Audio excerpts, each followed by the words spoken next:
নমস্কার বন্ধুরা, আজ বানিয়ে ফেললাম স্যান্ডউইচ খুবই সহজ পদ্ধতিতে আর কোনো রকম ঝামেলা ছাড়াই। তো চলুন বন্ধুরা, ভিডিওটা শুরু করা যাক। এখানে আমি নিয়েছি চিলি ফ্লেক্স, লবণ, সাদা তিল, গোলমরিচ গুঁড়ো, আর নিয়েছি জিরে গুঁড়ো, লঙ্কা গুঁড়ো আর গোটা জিরে, আর নিয়েছি বাটা সাদা তেল, টমেটো সস। সবজির মধ্যে নিয়েছি কাঁচা লঙ্কা কুচি, পেঁয়াজ কুচি, ক্যাপসিকাম কুচি আর টমেটো কুচি, আর নিয়েছি এখানে ব্রাউন ব্রেড। বন্ধুরা, আলুগুলোকে ভালো করে সিদ্ধ করে রেখে দিয়েছি। এখন আমি কড়াইতে সাদা তেল দিয়ে একটু কড়াইটা গরম করে নিচ্ছি। এখন এর মধ্যে দিয়ে দিলাম গোটা জিরে 1 চামচ, দিয়ে হালকা একটু লাল লাল করে ভেজে নেব। দিয়ে দিচ্ছি আদা আর রসুন কুচি, দিয়ে এটাও হালকা করে লাল লাল করে ভেজে নেব। আদা রসুন কুচিটা হালকা লাল হয়ে গেলে এর মধ্যে দিয়ে দিচ্ছি পেঁয়াজ কুচি, পেঁয়াজটাকেও হালকা লাল লাল করে ভেজে নেব। দেব কাঁচা লঙ্কা কুচি, কাঁচা লঙ্কা কুচিটাও পেঁয়াজের সঙ্গে ভেজে নেব। তো বন্ধুরা, পেঁয়াজটা ভালো করে ভাজা হয়ে গেছে। এখন দিয়ে দিচ্ছি ক্যাপসিকাম কুচি। বন্ধুরা, আমি এখানে কিন্তু 3 রকমের সবজি ব্যবহার করেছি।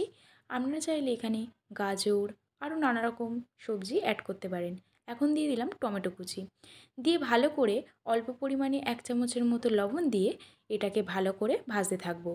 এখন দিয়ে দেবো এর মধ্যে 1 চামচ লঙ্কা গুঁড়ো, আর দিয়ে দেবো 1 চামচের মতো জিরে গুঁড়ো, দিয়ে এটাকে ভালো করে কষিয়ে নেব। এখন একটু কষানো হয়ে গেলে এর মধ্যে সিদ্ধ করে রাখা আলুটা দিয়ে আলুর সঙ্গে এটাকে ভালো করে কষিয়ে নেব। এখন আমি দিয়ে দিচ্ছি চিলি ফ্লেক্স, আর দিয়ে দেব অল্প পরিমাণে একটু গোলমরিচ গুঁড়ো। বন্ধুরা, একটু ভালো করে নেড়েচেড়ে নিয়ে এটাকে এখন একটা পাত্রে নামিয়ে নিলাম। এখন আমি ব্রেডের মধ্যে অল্প অল্প করে সস দিয়ে ভালো করে চারিদিকটায় ছড়িয়ে দেব।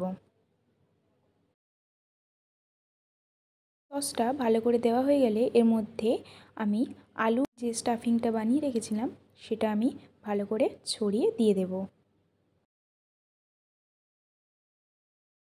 এখন উপর থেকে আরেকটা ব্রেড দিয়ে দিলাম। এখন উপর থেকে আমি দিয়ে দিচ্ছি 1 চামচ মতো বাটার। বন্ধুরা, আমি বাটারটা আগে থেকেই দিয়ে দিচ্ছি যাতে এটা সেঁকতে সুবিধা হয়। আবারও আমি আরেকটা একই পদ্ধতিতে বানিয়ে নিচ্ছি।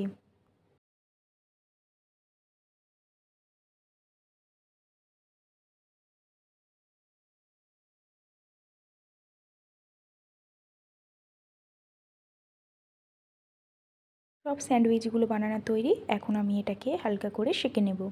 এখানে আমি একটা তাওয়া নিয়ে নিয়েছি, আর যেদিকটায় বাটার দিয়ে দিয়েছি সেদিকটা উল্টিয়ে দিয়ে আমি হালকা হালকা করে দুদিকে লাল লাল করে ভেজে নেব।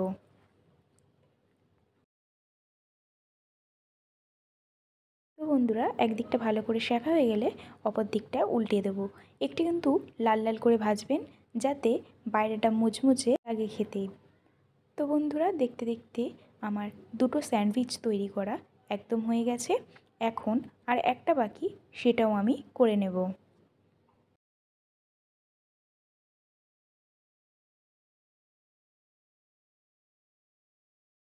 তো বন্ধুরা, আমার 3টে স্যান্ডউইচ একদম তৈরি। এখন আমি মাঝখান থেকে কেটে নিচ্ছি। আপনারা চাইলে মাংসের স্টাফিং দিয়েও করতে পারেন বা একটা সবজির স্টাফিং দিয়েও করতে পারেন। আমি আজকে এটা আলু আর সবজি দুরকম মিক্সড করে করেছি। খেতে কিন্তু খুবই সুন্দর হয়। আজকের রেসিপিটা কেমন লাগলো অবশ্যই কিন্তু কমেন্ট করে জানাবেন। আর বন্ধুরা, বাড়িতে একবার হলেও বানিয়ে খাবেন। আমি তো খেয়েছিলাম, খুবই সুস্বাদু হয়েছিল। আর বাচ্চারা তো টিফিনে বলো বা সন্ধ্যের টিফিনেও সকালের টিফিনেও খেতে কিন্তু খুবই সুস্বাদু হবে। তো আপনারাও বাড়িতে তৈরি করে ফেলুন আর খেয়ে বলুন রেসিপিটি কেমন হয়েছে। অবশ্যই কিন্তু লাইক কমেন্ট শেয়ার করে মাম্পি কিচেন চ্যানেলটাকে সাবস্ক্রাইব করতে ভুলবেন না। সবাই ভালো থাকবেন।